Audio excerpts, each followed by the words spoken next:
Assalomu alaykum do'stlar. Biz yashayotgan dunyoda har kuni turli xil kutilgan va kutilmagan hodisalar sodir bo'lib turadi va ularning ba'zilari guvohlar tomonidan tasvirga olinadi. Aynan ushbu videoda siz ehtimol hayotingizda birinchi marta ko'rishingiz mumkin bo'lgan lahzalarni ko'rasiz. Demak, video boshlanishidan oldin do'stimni like tugmachasini bosib, agarda kanalimizda yangilardan bo'lsangiz obuna bo'lib qo'yishlikni unutmang. Qani unda boshladik. Ularning soni juda ko'p bo'lib ketganda suv odatdagidek ko'rinishni to'xtatadi va tirik massaga o'xshay boshlaydi.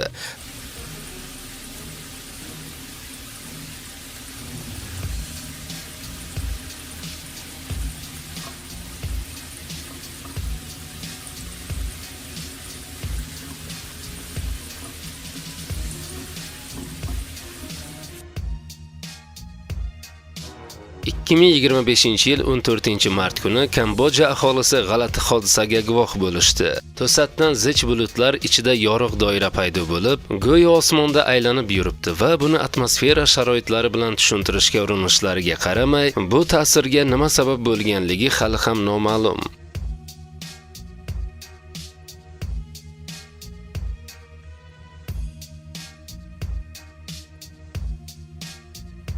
Odatda bulutlar tasodifiy shakllarga ega bo'ladi, lekin bu safar ular qandaydir ma'noga to'planganga o'xshaydi. Osmonga cho'zilgan ulkan qo'l suliyet va buni shamol o'yinlari va bulutlar qatlamlari bilan izohlash mumkin bo'lsa-da, e'tibor bermaslik uchun juda g'alati ko'rinadi.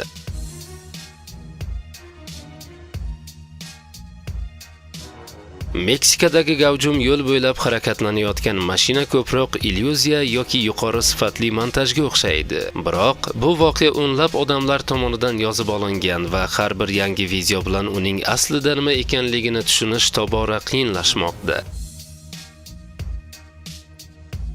O'nlab mushuklar lyuk atrofida to'planib, xuddi bitta signalga bo'ysungandek mukammal aylana bo'ylab harakatlana boshlashdi. Eng g'alati narsa shuki, ular bu yerga qayta qaytib, soatlab bu xatti harakatini takrorlashdi.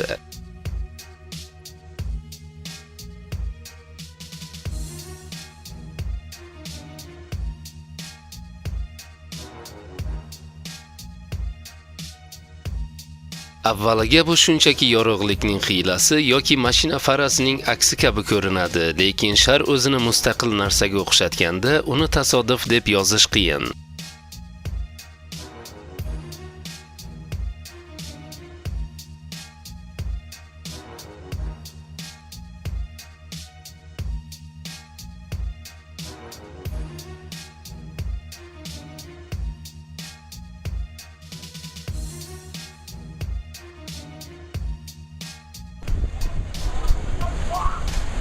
Bu suzish va dam olish uchun eng zo'r joy kabi ko'rinadi, ammo okean tezda bu yerda ham o'z qoidalari bilan o'ynashni eslatadi.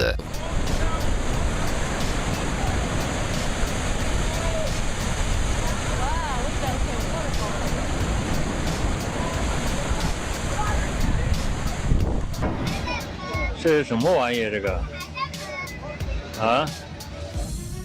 Kamdan kam hollarda asfalt ostida nima bo'layotganini o'ylash mumkin. Ba'zan bosim o'z yo'lini topadi va oddiy ko'cha himoya soniyalarida o'zgaradi. 怎么老是让我冒东西？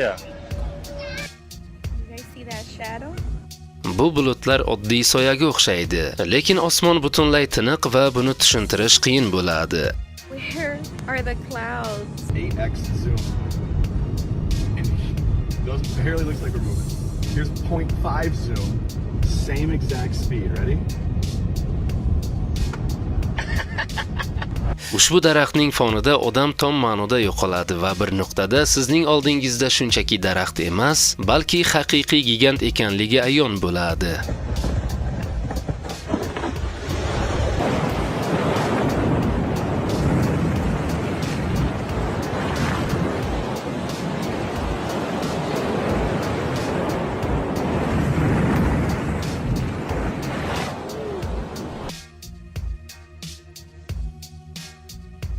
Hali qanotlari yo'q, lekin to'daning odatlariga ega bo'lgan yosh chigirtkalar bir joyga to'planib yo'lidagi hamma narsani qoplagan holda oldinga siljiydilar.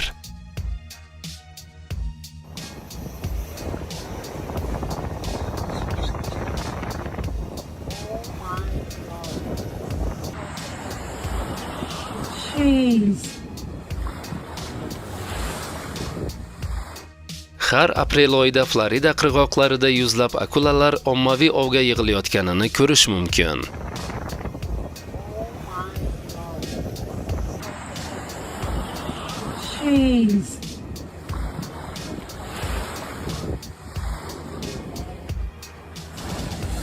Whoa! Whoa!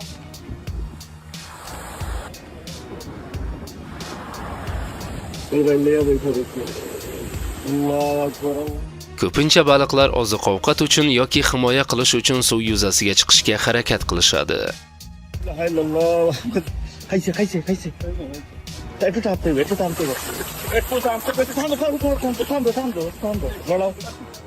Darhaqiqat quyosh hali ham bitdi. Qolganlari esa atmosferada baland muz kristallaridagi yorug'likning aksidir. Ba'zan haqiqatni boshqacha ko'rsatish uchun to'g'ri burchak va yorug'lik kerak bo'ladi.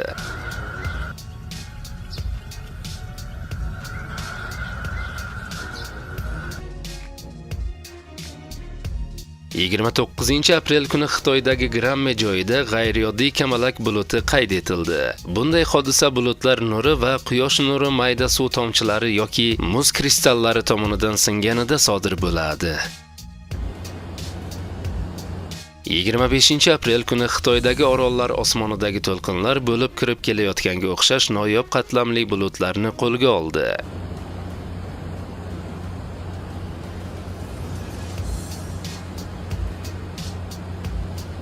Bu bitta katta massaga o'xshaydi, lekin aslida bu yagona organizm sifatida harakatlanadigan baliqlar guruhidir.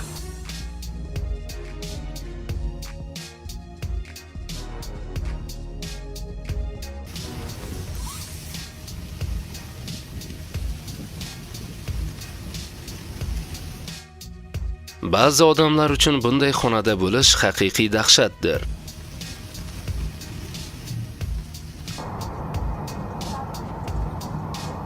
Nima bo'layotganini inobatga olsak, bu shaharda allergiya bilan og'riganlar uzoq vaqt turmay imkon qadar tezroq ketishgani ma'qul.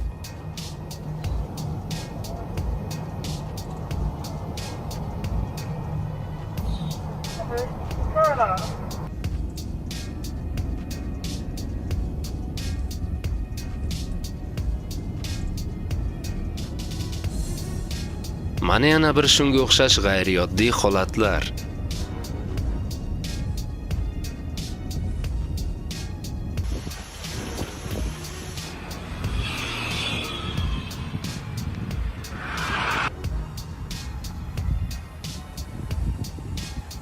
Siz ham shularga o'xshash hodisalarga guvoh bo'lgan bo'lsangiz, albatta kommentariyada yozib qoldiring.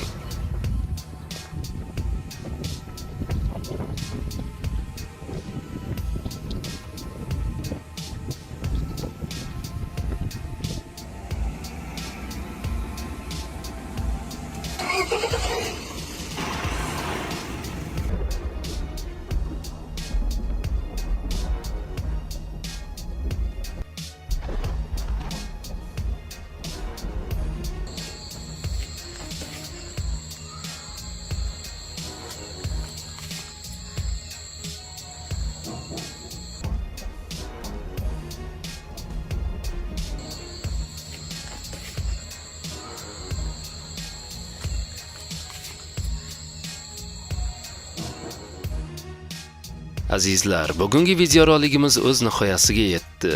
Bundan-da qiziqarli videoroliklarimizni o'tkazib yubormaslik uchun video ostiga bir donadan like bosib, kanalimizga obuna bo'ling.